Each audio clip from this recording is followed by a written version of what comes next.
Hello friends, आज के बाज़ारों के अवलोकन के अंदर आपका स्वागत है। और मैं जो आज आपके साथ बात कर रहा हूँ वो वास्तव में बाज़ार आज किस तरीके से कमज़ोर नज़र आए।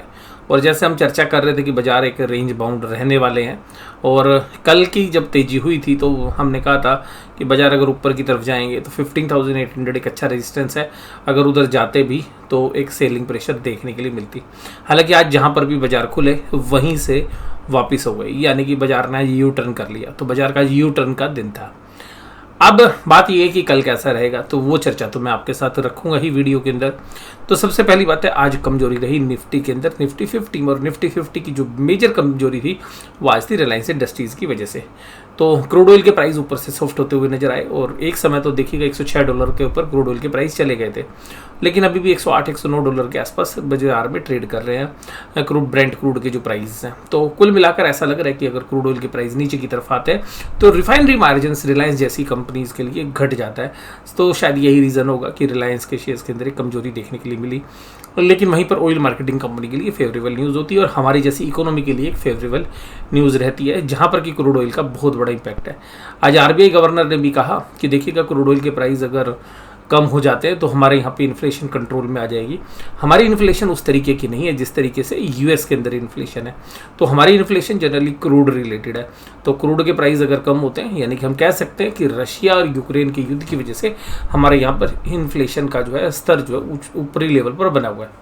तो ऐसा जो है मुझे भी लगता है कि ये एक मेजर रीज़न है। ये मैं चर्चा करता भी रहूँ आपके साथ। अब बात यही है, कल बाजार में क्या होगा। अब बाजार में कल क्या होगा वो तो मैं आपके साथ चर्चा ही करूंगा। मेरा अवलोकन है, ठीक भी हो सकता है, गलत भी हो सकता है, बट मैं उम्मीद करूंगा कि जो मैं आपके साथ प्रेडिक्शन करूं वो ठीक ही हो। लेकिन ऐसा है कि एक स्टैटिस्टिकल एरर्स जो है हमेशा जो है रहती है। हम भी जिन आंकड़ों का अवलोकन करते हैं, जो अंडरस्टैंडिंग हम देखते हैं बाज़ार में, और जिससे मैं एक व्यू रखता हूँ। जनरली मैं बाज़ार के अंदर आपके साथ जो यूट्यूबर्स हैं वो जनरली आपसे दोनों तरक्की की बात करते हैं, लेकिन मैं 90% केसेस में आपसे एक ही डायरेक्शन की बात करने की कोशिश करता हूँ, जिससे कि क्लियर व्यू निकल कर आए। और मुझे आज क्या लगता है इस व्यू में वो मैं आपके साथ चर्चा अभी करूँगा। आज अगर निफ्टी के अंदर देखें तो निफ्टी के अंदर कमजोरी ज़्यादा थी बैंक निफ्टी के मुकाबले में। हालांकि बैंक निफ्टी भी कमज़ोर था, ऐसा नहीं है, लेकिन बैंक निफ्टी अपनी एक अहम सपोर्ट के ऊपर काम कर रहा है अभी भी। यानी कि जो बैंक निफ्टी में जो लास्ट सपोर्ट है उसके ऊपर काम कर रहा है, जबकि निफ्टी के अंदर वो सपोर्ट टूटी हुई है।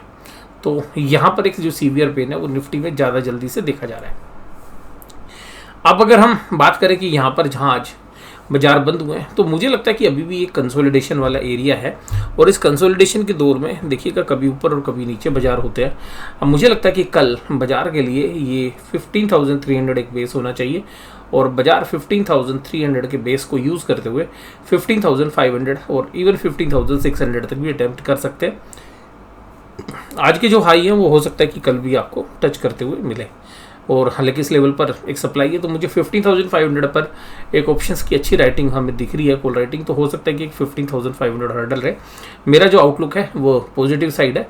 मुझे लगता है कि कल बाजार पॉजिटिवली बंद होने चाहिए। आज टीसीएस के अंदर तेजी थी, BPCL, hero MotoCorp, power grid और मारुति सुजुकी, ये जो सारे शेयर्स थे इनमें तेजी थी। तेजी तो क्या थी, कुछ में तो नाम मात्र की थी, लेकिन आज मेजर वीकनेस थी रिलायंस में, और फाइनेंशियल्स के अंदर बजाज ग्रुप और जो आईसीआईसी बैंक थे कमजोर।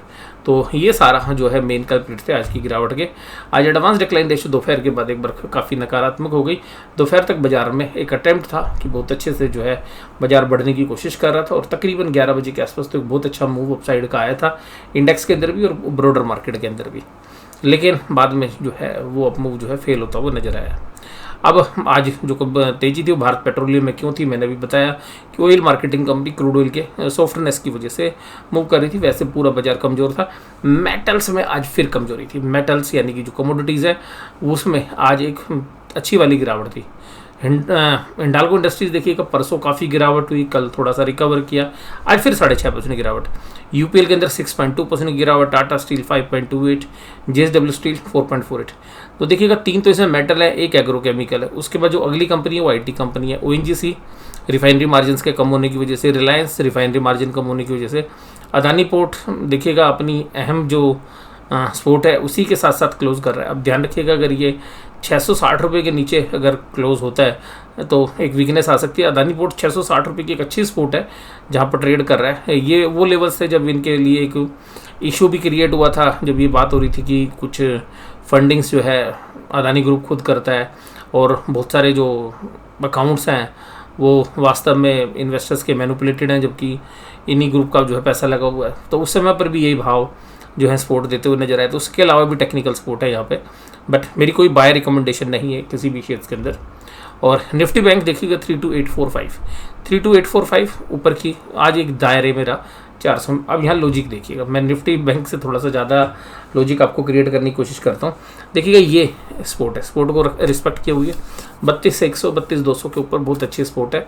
वहाँ पे बाजार जाते तुरंत बाउंस होने के दम रहता है। अभी बाजार जहाँ पर बंद हुए हैं वो मैंने लेवल आपको कल बताए थे 32,800 33,800, ये ध्यान रखिएगा। और 32,800 पे आज बाजार गए, 10-12 मिनट काम भी हुआ, बट 10-12 मिनट के बाद पलट के ऊपर आ गए और मोस्टली टाइम 32,800 पर कम हुआ। अब इसको देख के क्या लगता है, इसको देख के मुझे ऐसा लगता है कि 32,800 के ऊपर बुल्स ने माल बटोर लिया, यानी कि जो सप्लाई थी उसको ऑब्जर्व करने की कोशिश की। थोड़ी बहुत सप्लाई जो आएगी वो सुबह ऑब्जर्व हो जाएगी और दोपहर के अंदर हमें लगता है कि एक अच्छा खासा पुल बैक हमें बैंक निफ्टी में देखने के लिए मिल सकता है। मुझे पहला लेवल लग रहा है कि 33,500, हालांकि इमीडिएट तो मैं 33,300 बोलना चाहिए, लेकिन मैं फिर भी बोलूँगा 33,500 जो है एक ऊपर की तरफ का जो है लेवल है। उसके अलावा एक 33,800 तक भी बाजार जा सकता है और 33,800 एक अच्छा खासा रेजिस्टेंस रहने वाला है।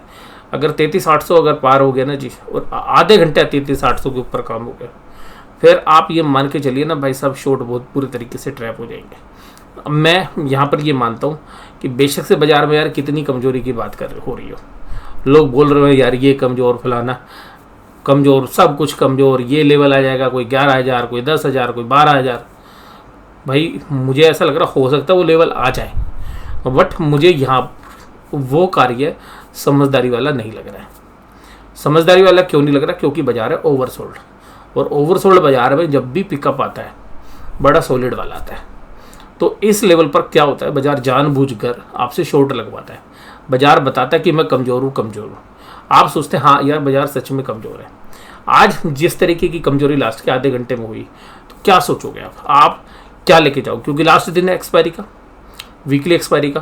तो बहुत सारे जो प्लेयर्स हैं जो बाजार में 4 दिन काम नहीं करते, बस 1 दिन काम करते हैं। वो काम कब करते हैं? बुधवार के दिन या तो कॉल खरीद के जाते हैं या पुट खरीद के जाते हैं या दोनों चीज़ें खरीद के जाते हैं, और वो ये उम्मीद करते हैं कि भाई अगले दिन जो है उसके पैसे बन जाए, तो वो खरीद के जाते हैं। बेचने वाले की बात नहीं कर रहा। तो आज किसने खरीदा होगा? तो जब बाजार लास्ट में कमज़ोर हुआ, किसने क्या खरीदा होगा? पुट खरीदी होगी या कॉल खरीदी होगी? मंदी करने वाले पुट खरीदते हैं, तेजी करने वाले कॉल खरीदते हैं। तो अल्टीमेटली लोगों ने पुट खरीदी होगी, क्योंकि बाजार लास्ट में कमज़ोर हुआ तो सब लोग कमजोरी में है ही, सबको लगता है कि भाई बाजार नीचे जाएगा। कल के बाजार पुल बैक करने के बाद भी बाजार नीचे आ गया, तो टेक्निकल भी कमजोरी हो गई। तो सारे जो डेटा है वो क्या बता रहे हैं, सब डेटा को देखोगे तो सबको लगेगा यार अब शाम को मंदी हुई है, कल मंदी होएगी, आज पुट खरीद के चलते हैं। और बाजार देखिएगा पिछले 1.5-2 महीनों में रहा भी कमज़ोर है, तो एक और कॉन्फिडेंस आ जाता है। उसके बाद पिछले हफ्ते में क्या हुआ था? पिछले हफ्ते में बाजार 33,700 से फिसला था और 32,800 को भी तोड़ के नीचे चला गया था। तो इसका मतलब क्या है भाई? लोगों को चस्का लगा हुआ है, पुट खरीदो, पुट खरीदने में पैसे बनते हैं और पैसे बनेंगे। बट मुझे लगता है कि यार मार्केट ना ज़्यादा स्मार्ट है, मार्केट ये सारी चीज़ें दिखाती है और फिर कुछ और हो जाता है। तो मैं जो बोलता हूँ मंदी में तेज़ी का एहसास और तेज़ी में मंदी का एहसास और मंदी में तेज़ी का एहसास। तो तेज़ी जब हो रही होती है मंदी खेल रहे होते हैं, मंदी होती है जब तेज़ी खेल रहे होते हैं। तो मुझे इसलिए भी लगता है कि देखिएगा अगर 32,800 के नीचे ही बाजार खुल गया फिर तो देखिएगा भगवान मालिक है। लेकिन अगर 32,800 के ऊपर बाजार खुल गया और 32,800 को होल्ड कर गया, आप ये मान के चलिएगा कि बाजार के अंदर जो है कल अच्छी खासी शॉर्ट कवरिंग भी आ सकती है। और बाजार अभी चेक करके आया है, क्या चेक करके आया? 33,500 आज ही चेक किया है। आज 33,500 कल चेक किया था 33,500 और आज चेक किया नहीं वहाँ पे कल सप्लाई आई थी, तो मुझे जो काफ़ी अच्छे चांसेस लग रहे हैं 33,300 से लेकर 33,500 तक बाजार जा सकता है। हालांकि ऑप्शन चेन के डेटा जो देख के ऐसा लगता है कि बहुत सारे लोग स्ट्रैडल प्ले कर रहे हैं, लेकिन मुझे फिर भी लगता है कि 33,300 से 33,500 के बीच में कल बाजार जाना चाहिए, वहाँ पे ट्रेड करना चाहिए। हो सकता है कि सेटल वहाँ पे ना हो, बट 33,300 33,500 के बीच में एक बार बाजार जाना चाहिए, जाता हुआ आपको नजर आएगा। और 33,500 को होल्ड कर गया तो एक अच्छी खासी शॉर्ट कवरिंग आपको 33,800 तक भी बाजार को ले जा सकती है। और 33,800 टूट गया भैया, फिर तो कहर मच जाना है, तो उसके चांसेस नहीं लग रहे मुझे। बट वीकली एक्सपायरी कुछ भी हो जाता है, बट मेरा जो व्यू है कल के लिए पॉजिटिव है। और मैं इन स्तर पर भैया माल बेच के बिल्कुल खुश नहीं हूँ, क्योंकि भाव भगवान है, और भाव भगवान के साथ साथ टेक्निकली भी अगर हम देखें तो यार बाजार ओवरसोल्ड है, और ओवरसोल्ड बाजार में एक जो रिकवरी आती है ना वो बड़ी शार्प आती है। आज सारे के सारे बैंक्स कमज़ोर, सब,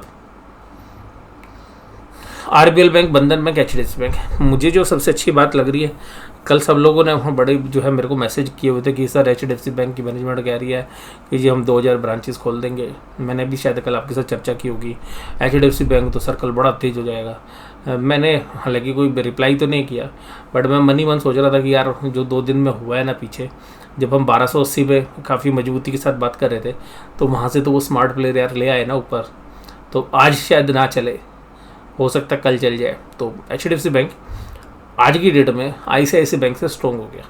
देखिएगा अभी तक मैं पूरी रैली को अगर बात करूं, ये जो रैली चली थी पीछे, और जो रैली 31,500 से लेकर 40,000 तक, 40-41,000 तक गई, उस रैली में जो लीडरशिप पोजीशन में थे ना वो था आईसीआईसी बैंक। मैं एचडीएफसी बैंक को नहीं मानता, उस लीडरशिप में कौन था सबसे आगे? ICIC bank. दूसरे नंबर पर कौन था? एसबीआई। बट मुझे अब पर्सनली लग रहा है कि लीडरशिप अब दोबारा से एचडीएफसी बैंक लेने वाला है। और वो आजकल के जो ट्रेड्स हो रहे हैं, पिछले 2-3 दिन के ट्रेड्स, वो इंडिकेट भी कर रहे हैं कि भाई एचडीएफसी बैंक अपनी लीडरशिप के अंदर अब बैंक निफ्टी को चलाना दोबारा से शुरू करेगा, क्योंकि बहुत समय तक भाई साहब एचडीएफसी बैंक ने ही बैंक निफ्टी को लीड किया है। तो हो सकता है कि रनर अप पोजीशंस के अंदर जो है आईसीआईसी बैंक जो अपनी जगह रखे। बट मुझे पर्सनली ऐसा लगता है कि HDFC bank by on dips है। अगर एचडीएफसी बैंक आपको निचले लेवल्स पे मिलता है और आप लॉन्ग टर्म के निवेशक हैं, मैंने देखिएगा उस जिस दिन चर्चा आपके साथ की थी, उस दिन के बाद 2 दिन के अंदर ये शेयर 70 रुपये चला है 2 दिन के अंदर। ऐसा नहीं है कि मैं कोई चीज़, मैं देखिएगा मैं खाली एक ये चीज़ देख रहा था कि यार ओवरसोल्ड है, फंडामेंटल अच्छे हैं, पोर्टफोलियो में रखने लायक शेयर। तो जो मैं सोच रहा हूँ, वैसे तो बहुत सारे स्मार्ट इन्वेस्टर्स हैं वो सोचते होंगे, बहुत सारे म्यूचुअल फंड्स हैं वो सोचते होंगे, निफ्टी का शेयर्स है वो सोचते होंगे। तो वो कभी कभी जो हमारा सोचना होता है वो आपकी सोच के साथ या बाकी लोगों की सोच के साथ मिलता है, तब इस तरीके का होता है। मैं अभी भी देखिएगा बाजार में हो कुछ भी सकता है, बट मुझे लगता है कि भाई एचडीएफसी बैंक अगर बैंकिंग सेक्टर में देखें तो आज की डेट में वेल प्लेस्ड है, और वेल प्लेस्ड के साथ साथ मैं ये भी मानता हूँ कि सही वैल्यूएशन पर है। और अगले रिजल्ट अच्छे आ गए ना भाई साहब, बम्पर तेजी इसके अंदर हमें देखने के लिए मिलेगी। और मैं उम्मीद करता हूँ कि रिजल्ट के बाद ये शेयर 1500 रुपये के भाव भी दिखा सकता है। और सिमिलरली अगर 1500 रुपये के भाव आते हैं तो निफ्टी, बैंक निफ्टी भी जो है अगले महीने का टारगेट मेरा 36,000 का है, जो अभी 33,800 के आसपास, सॉरी अभी 32,800 के आसपास चल रहा है। एचडीएफसी बैंक ने अगर दम दिखा दिया 16 तारीख को रिजल्ट आने के बाद, तो 36,000 तक के मुझे बैंक निफ्टी में भी डेटा जो है लगते हैं। ये मेरा अंडरस्टैंडिंग है। अगर रिजल्ट अच्छे नहीं आए तो देखिएगा सारी कहानी बदल जाएगी। ये चर्चा मैं आपके साथ पहले भी करता रहा हूँ, लेकिन आज फिर रिव्यू कर देता हूँ। 22 जून को आज देखिएगा 2,920 करोड़ एफआईज ने बेची, डीआईज ने 1895 करोड़। आज के देखिएगा डेटा नहीं आए, लेकिन कल के डेटा उपलब्ध हो गए हमें। तो कल के डेटा देखिएगा इंडेक्स फ्यूचर्स में इन्होंने 2147 खरीदा था, और 233 स्टॉक फ्यूचर्स में भी कवरिंग की, परसों भी करी। आज के डेटा मेरे पास नहीं है। अगर ये कवरिंग आज भी हुई है तो माय डियर आप समझ लीजिएगा कि भाई साहब बहुत ज़बरदस्त वाली शॉर्ट कवरिंग है। एफआईआईज ने कुछ नहीं करना, एफआईआईज ने अपनी सेल कम करनी है। एफआईआईज की सेल कम हुई कैश मार्केट में, ये इन्होंने इंडेक्स कवर कर लिए, स्टॉक फ्यूचर्स कवर कर लिए भाई साहब गोली। और ये रीज़न भी मुझे वैलिड रीज़न लगता है एक शॉर्ट कवरिंग आने का। और शॉर्ट कवरिंग 1000 पॉइंट तक की भी मैं मान रहा हूँ। मैंने बोला भी 32,800 से 33,800 तक की रेंज है, तो हो सकता है कि कल हम 33,500 और 33,800 के बीच में भी जाते हुए नजर आए। निफ्टी और बैंक निफ्टी देखिएगा, निफ्टी में पुट कॉल रेशियो अभी डरे हुए निफ्टी के लोग, लेकिन बैंक निफ्टी में देखिएगा पुट राइटिंग होनी शुरू हो गई है। ये भी इंडिकेट कर रहा है कि बैंक निफ्टी शायद लीड करे कल भी। डाउ जोन्स अभी फ्लैट है, कुछ फर्क नहीं पड़ता। क्रूड ऑयल $111 पे है। ऑप्शन चेन के डेटा देखिएगा 15,500, और बैंक निफ्टी के अंदर तो यार 1,06,000 कॉन्ट्रैक्ट लिख दिए, यानी कि ये मान के चले भाई 15,500 पार नहीं करने देंगे। ध्यान रख लेना, अगर 15,500 पार हो गया ना और आधे घंटे भी बाजार रुक गया, 15,650 से पहले नहीं रुकेगा, 15,700 तक भी बाजार जा सकता है। बड़ी जबरदस्त शॉर्ट कवरिंग आएगी अगर 15,500 टूट गया है और लास्ट एक्सपायरी वाले दिन। और दिन में ध्यान रखना, ये ऑप्शन के प्रीमियम में एकदम ये जो कॉल राइटिंग है ना, ये एकदम गायब होती हुई नजर आएगी अगर बाजार ऊपर की तरफ चलेंगे तो। और लास्ट दिन में ये ध्यान रखना पड़ता है, दिन में 12-1 बजे जरूर देख लेना चाहिए ऑप्शन चेन किस साइड जा रही है। और अगर निचले साइड से देखें तो सब अनवाइंडिंग हो गई है, पुट की अनवाइंडिंग हो गई, पुट के राइटर सब डर गए हैं, तो भैया इस पॉइंट को देख के लगता है कि कल मंदी होनी चाहिए ऑप्शन चेन के डेटा को। बट मुझे लगता है कि ये आजकल भ्रमित करने वाला है, क्योंकि रिटेल ऑप्शन सेल कर रहा है। और अगर ये इंस्टीट्यूशंस के डेटा होते हैं जो जनरली होते थे, अगर ये इंस्टीट्यूशन के डेटा होते तो मैं कल कहता कि भाई सब बैंक निफ्टी 300 पॉइंट माइनस होगा।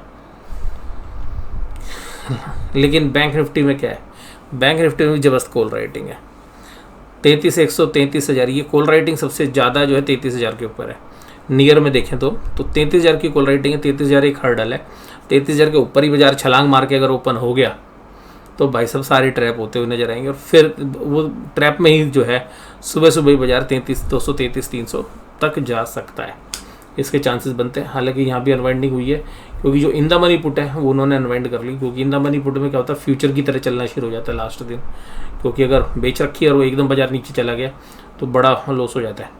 डिस्क्लोजर भी दे देता हूँ एक, ये 32,800 में मेरी भी एक पुट सेल है, एक ही सेल है, ज़्यादा नहीं है। हालांकि और भी पोजीशंस हैं, और भी पोजीशंस हमारी दोनों साइड, बट एक मेरे को एग्जैक्टली ध्यान आ गया कि हाँ ये 32,800 की अपनी भी जो है नियर बाई जो ऑप्शन हमारी इस हफ्ते में, क्योंकि हम जनरली स्विच कर लेते हैं हफ्ता आने से पहले ही, हम अगले हफ्ते में शिफ्ट कर जाते हैं। जनरली लास्ट एक्सपायरी वाले दिन जो वोलेटिलिटी होती है उसको मैनेज करना थोड़ा सा मुश्किल होता है, और मुश्किल क्या होता है कि बहुत ज़्यादा वोलेटाइल होते हैं, तो हम इतना बड़ा डेल्टा जो है जनरली जो है झेलने में जो थोड़ा सक्षम नहीं है, ये कह सकते हैं, क्योंकि तो वो एक साइड की चीज़ें संभालते हैं तो दूसरी साइड की बिगड़ जाती है। हालांकि आजकल ऐसा होता है, अगर बाजार स्टेबल हो, अगर वोलेटिलिटी कम हो तो फिर लास्ट दिन जो है बहुत एंजॉयबल होता है, और दोनों साइड कॉल या पुट जो वहाँ पे भी सपोर्ट या रेजिस्टेंस है वहाँ पे कॉल या पुट सेल करके बहुत तेज़ी से पैसे बनते हैं लास्ट दिन। लेकिन लास्ट दिन जिस तरीके से मूव आ रहे हैं लास्ट के दिनों में, वो थोड़ा सा जो है रिस्की हो रहा है। तो अभी जो है समय के साथ साथ हम मानते हैं कि ट्रेडर्स अपनी स्ट्रेटेजी बदल लेते, तो हम भी अपनी स्ट्रेटेजी बदल लेते हैं। बस एक पोजीशन हमारी यहाँ पे फंसी हुई है, फंसी हुई तो हम ये नहीं कहेंगे फंसी हुई है, क्योंकि वो भी हमारी पार पे ही है, उन्हीं प्राइस के आसपास है। बट हमें उम्मीद है कि बाजार एक बार ऊपर खुलेगा, ये तो सुबह सुबह ही जो है 60-50 रुपये हो जाएगी, और शायद दूसरे टाइम पर हम कवर भी कर लें, और या हम अगले महीने में अगले हफ्ते में स्विच कर लें। मेरी वैसे भी पोजीशंस जो है अभी लॉन्ग साइड ज़्यादा है, मतलब मैं आपको सिंपल सी बात बोलूँ कि ट्रेडिंग के अंदर भी मेरी पोजीशंस 60% तेज़ी की तरफ है, 40% मंदी की तरफ। तो अल्टीमेटली मैं नेट अभी तेज़ी की तरफ जो है रुख किया हूँ। और ट्रेडिंग का देखिएगा इन्वेस्टमेंट से कोई लेना देना नहीं, ट्रेड अलग तरीके से होता है, इन्वेस्टमेंट का ट्रेड से कोई लेना देना नहीं है, ठीक है जी। मैं ये खाली ट्रेडिंग की बता रहा हूँ, इन्वेस्टमेंट में तो देखिएगा हम होते ही लोग हैं। तो लेकिन ध्यान रखिएगा जब भी कोई ट्रेडिंग पोजीशन से ले, अपने स्टॉप लॉस को जरूर ध्यान रखिएगा, क्योंकि जो ऑप्शंस के जो ट्रेड्स होते हैं बहुत रिस्की होते हैं, और गैप अप और गैप डाउन में ज़्यादा दिक्कत हो जाती है, क्योंकि वहाँ पे हम स्टॉप लॉस भी नहीं लगाने की स्थिति में होते हैं, क्योंकि बाजार अगले दिन खुलेगा, स्टॉप लॉस कहाँ लगाओगे। तो उसको हैज ही कर सकते हो कि भाई इसके साथ अगर आपने 32,800 की पुट बेच के आए हैं तो हमने 32,500 की पुट खरीद भी रखी हो, ये भी हो सकता है। तो इस तरीके से भी हैज होता है कि भाई चलो ठीक है 300 पॉइंट से ज़्यादा कम रिस्क नहीं ले रहे हैं। तो और वहाँ पे भी आपने कुछ ना कुछ रिकवरी की होगी, वो 94 में बेचा होगा, 91 में लिया, तो आपके तो 100 रुपये आपकी जेब से ही आए हैं। अगर बाजार ऊपर की तरफ चला गया तो आपके पैसे बन जाएंगे, और बाजार नीचे की तरफ जाएगा तब भी आप जो है एक रिस्ट्रिक्टेड लॉस ही लेंगे। तो इस तरीके से भी जो है लास्ट वाले दिन, क्योंकि ऑप्शंस को खरीद कर बहुत अच्छी एजिंग हो जाती है। मैं जनरली आपको खरीदने की बात नहीं करता, बट लास्ट डे में जो पोजीशंस हैं खरीद कर भी आप काफ़ी अच्छा हैज कर सकते हैं। लेकिन हमारे ट्रेड्स कुछ अलग तरीके के होते हैं, तो जनरली हम उसके लिए ये जो है लास्ट दिन में तो हम खरीदते हैं, बट ओवरनाइट में तो काफ़ी प्रीमियम है, हम उसको जनरली यूज़ नहीं करते। तो ये पूरी चर्चा आपको कैसी लगी आप मुझे ज़रूर से ज़रूर बताइएगा। वीडियो देखने के लिए धन्यवाद, थैंक यू वेरी मच।